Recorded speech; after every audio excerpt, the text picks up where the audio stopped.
99% of productivity advice is useless. No, this isn't clickbait. I genuinely believe that the vast majority of productivity advice from so-called productivity gurus on YouTube just doesn't work, including my own advice. In fact, my greatest productivity lesson took place years before my YouTube channel. So fast forward to today, I'm a pretty productive person. I've been making productivity videos on YouTube for 7 years now, but out of the thousands of productivity hacks and anti-procrastination strategies just being circulated around the internet, there are really just two things that have made me as productive as I am today. So for years, conventional productivity advice has been about tweaking and optimizing things, right? So small things like removing distractions, muting phone alerts, setting daily goals, avoiding multitasking, all of that is great, but it doesn't really get to the heart of the issue. Think about how much bigger the iceberg appears below the surface of the water. Procrastination is the symptom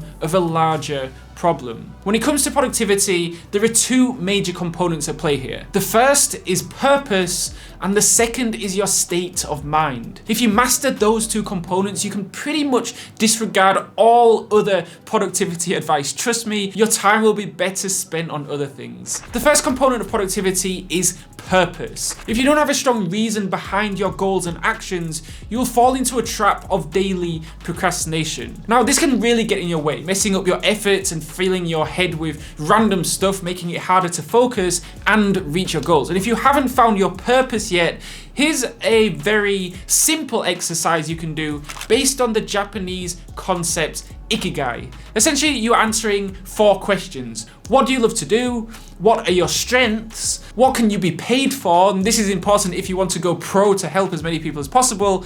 And what does the world need? Right, so I was very lucky that I found my purpose around 2014. I loved personal development, and through feedback from my friends, I learned that it was one of my strengths as well. And after starting a YouTube channel, I soon realized that I can be paid for it. And that experience helped me figure out that the world really, truly cares about personal development and about living a happier, healthier life. I mean, just look at the millions of videos coming out every single day for this topic. Quitting my corporate job and jumping into the creative industry, making YouTube videos, has seriously been one of the best moves I've ever made. I want to inspire you to really kind of dig deep and find your true passion and try out different stuff. Get to know new industries, sharpen some fresh skills, and using Skillshare is a great way to do that. So Skillshare have very kindly sponsored this video, which is pretty awesome, but to be honest, I've been using Skillshare for years, even before they sponsored me. If you're still trying to figure out what you want to do with your life, Skillshare is a fantastic platform to explore. Their online library of courses is extensive, and you can dive deep into a variety of different courses to find your passion and purpose. I used to work the 9 to 5, Monday to Friday, but in the evenings and Wednesdays, I was learning and building up my knowledge in other industries, preparing myself to go all in with my own business. These days, I run my business and I still take classes on productivity and workflow. Plus, my video editors and production crew are really into the filming and video editing classes on there as well. Not only do I learn from Skillshare classes, but also teach 4 of them. My latest class I uploaded a few months ago now is called Speed Learning: How to Absorb Information Fast with Notion. So you can check out the link in the description below, and the first 1,000 people to use it will get a 1-month free trial of Skillshare. So with your purpose fully formed, the second component to productivity is your state of mind. So the main idea here is very simple. If you're depressed, it's extremely difficult to be productive, right? If you're angry or frustrated or sad, you probably won't be very productive either. However, if you're content with your life, if you're excited, if you're passionate, if you're optimistic, then being productive is suddenly so much easier. I was at an event a few days ago listening to Peter Ludwig, the author of the best-selling book, The End of Procrastination, and at the end there was a Q&A, and someone asked Peter, if one of your clients comes to you and says their procrastination is induced by trauma, what do you advise them? And he said, I don't.